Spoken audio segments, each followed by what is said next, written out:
نحمده ونصلي ونسلم على رسوله الكريم اما بعد فاعوذ بالله من الشيطان الرجيم بسم الله الرحمن الرحيم قال الله تبارك وتعالى في القرآن المجيد والفرقان الحميد بلسان النبي الكريم الأمين القسيم الجسيم النعيم الرؤوف الرحيم إن في خلق السماوات والأرض واختلاف الليل والنهار لآيات لأولي الألباب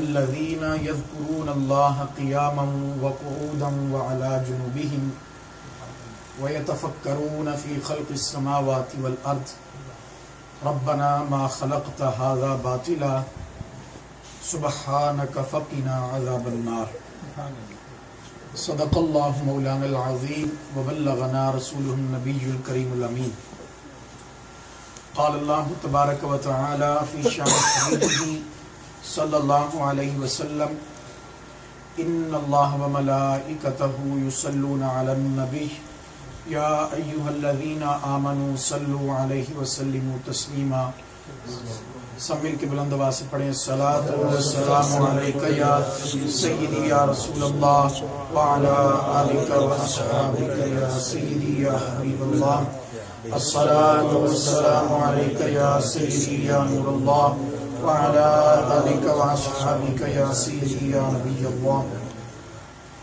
بزرگان محترم، معزز سامعین حضرات، اللہ تبارک و تعالیٰ کے فضل و کرم سے اور اس کی توفیق سے اور آقا علیہ الصلوۃ والسلام کی نگاہ کرم سے آج ہم سب ایک مرتبہ پھر رمضان المبارک کی ان بابرکت پرکیف پرنور رحمت و بری گھڑیوں میں، لمحات میں اللہ کے پاک گھر میں نماز فجر کی ادائیگی کے بعد درس حدیث کی 5ویں نشست میں اس وقت ہم موجود ہیں.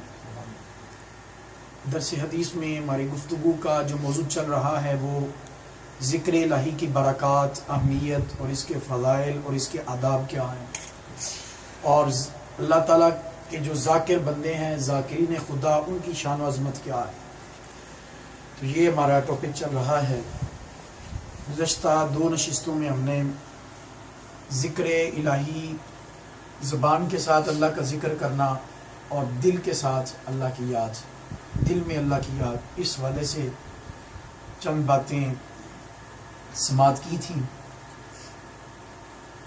یاد رکھیں کہ اللہ تعالیٰ کی یاد یہ اللہ تعالیٰ کی طرف سے بہت بڑی نعمت ہے. انسان کے وہ لمحات جو اللہ کی یاد میں گزرتے ہیں وہی اصل سرمایہ حیات ہیں، وہی اصل زندگی کا سمجھ لیں کہ جمع شدہ پونجی ہے.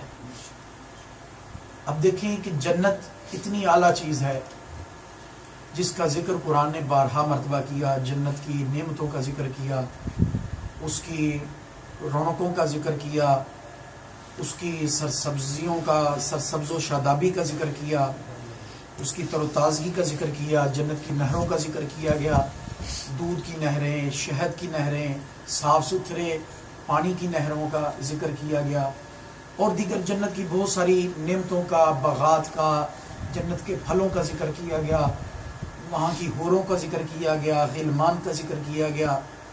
تو یہ باقی ہر طرح کی نعمت وہاں پر موجود ہے.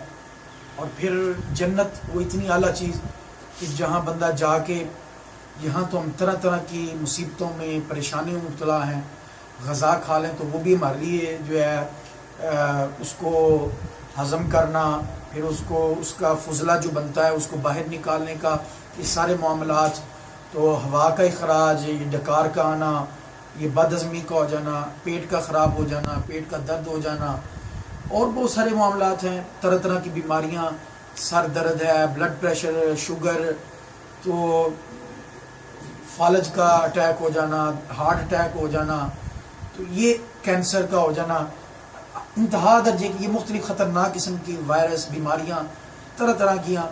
تو جنت ایک اعلیٰ چیز ہوگی کہ وہاں ان ساری بیماریوں سے انسان کو چھٹکارا مل جائے. ٹھیک ہے، وہاں یہ ناپاکی والا سسٹم ہی نہیں ہوگا، یا جو بول و براز کرتے ہیں جا کے پخانہ پیشاب کرتے ہیں، یہ بھی ان چیزوں سے جان چھوٹ جائے گی. جو جتنا بھی انسان کھائے گا وہاں کے پھل، وہاں کی غذائیں، بس ایک خوشبودار ڈکار آئے گا، سارا کا سارا ہضم ہو جائے گا. تو یعنی یہ بد ہضمیاں اور یہاں جو مختلف بیماریوں کی شکایت رہتی ہے، یہ ہر طرح کی پریشانیوں سے چھٹکارا بندے کو مل جائے گا وہاں پر. یعنی اتنی وہ اعلیٰ جنت ہے، اتنی اعلیٰ جنت ہے کہ وہاں سکون ہی سکون ہے، رحمت ہی رحمت ہے، ٹینشن نہیں ہے وہاں پر، پریشانی نہیں ہے. ادھر ہمیں اولاد کی پریشانیاں ہیں، کاروبار کی پریشانیاں ہیں، گھر بار کی پریشانیاں ہیں، چھوٹے موٹے اور دیگر پریشانیوں کے انبار لگے ہوئے ہیں، انبار کے انبار لگے ہوئے ہیں.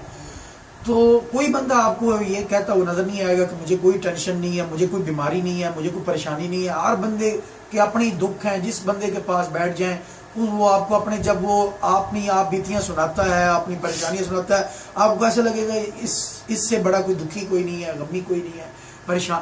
یہ سارا مسئلہ عرض کرنے کا مقصد یہ ہے کہ جنت میں اس طرح کی مصیبتیں نہیں ہوں گی، یہ روگ جنت میں نہیں ہوں گے، یہ دکھ، یہ غم، یہ پریشانیاں، یہ بیماریاں. یعنی وہاں سکون ہی سکون، رحمت ہی رحمت. تو وہاں اتنے سکون اور اتنی رحمت میں جنتی جب پہنچیں گے کہ کسی چیز کی کمی نہیں ہوگی. قرآن کہتا ہے وَلَكُمْ فِيهَا مَا تَشْتَهِي أَنفُسُكُمْ، جو تمہارا جی چاہے گا وہ تمہیں وہاں ملے گا. نزلا من غفور الرحیم، رب تعالیٰ کی طرف رب میزبان ہوگا، رب تعالیٰ اپنی خود مہمان نوازیاں کرے گا. ٹھیک ہے، جہاں دودھ کی نہریں ہوں گی اور وہاں یہ ملاوٹوں والا چکر بھی نہیں ہوگا، کوئی کیمیکل والا چکر بھی نہیں ہوگا، کوئی پاؤڈر والا بھی سسٹم نہیں ہوگا. وافر مقدار میں خالص دودھ ہوگا، دودھ کی نہریں ہوں گی، اس میں اس کے خراب ہونے کا بھی ڈر نہیں ہوگا. شہد صاف ستھرا خالص شہد کی وہاں نہریں ہوں گی.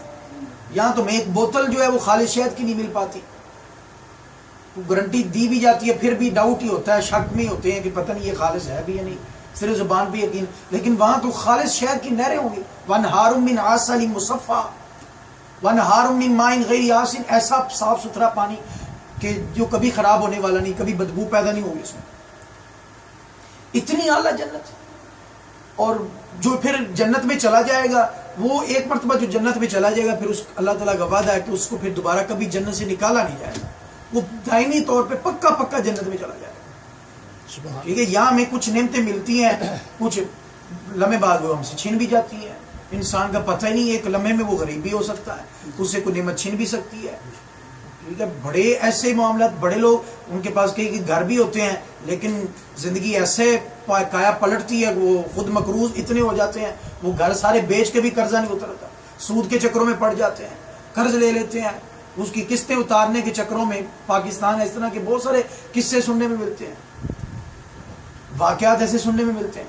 مقصد کہنے کا یہ ہے کہ یہاں بے چینیاں بے سکونیاں، ٹینشنیں ہیں، لیکن جنت میں یہ کوئی جھنجھٹ نہیں ہوں گے، یہ روگ وہاں پر نہیں ہوں گے. وہاں سکون ہی سکون ہے، رحمت ہی رحمت ہے.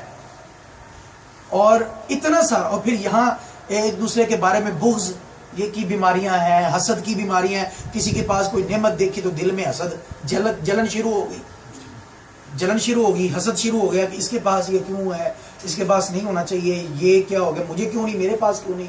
تو ایک دل میں یہ جو خواہش پیدا ہوگی کہ اس کے پاس نہیں ہونا چاہیے، میرے پاس ہونا چاہیے. یہ حسد ہے. حدیث پاک ہے کہ حسد نیکیوں کو یوں کھا جاتا ہے جیسے آگ لکڑی کو کھا جاتی ہے. ایاکم والحسد فإن الحسد یأکل الحسنات کما تأکل النار الحطب او کما قال علیہ السلام. فرمایا حسد سے بچو، حسد نیکیوں کو یوں کھا جاتا ہے جیسے آگ لکڑی کو کھا جاتی ہے. حسد ہے، بغض ہے، کینہ ہے.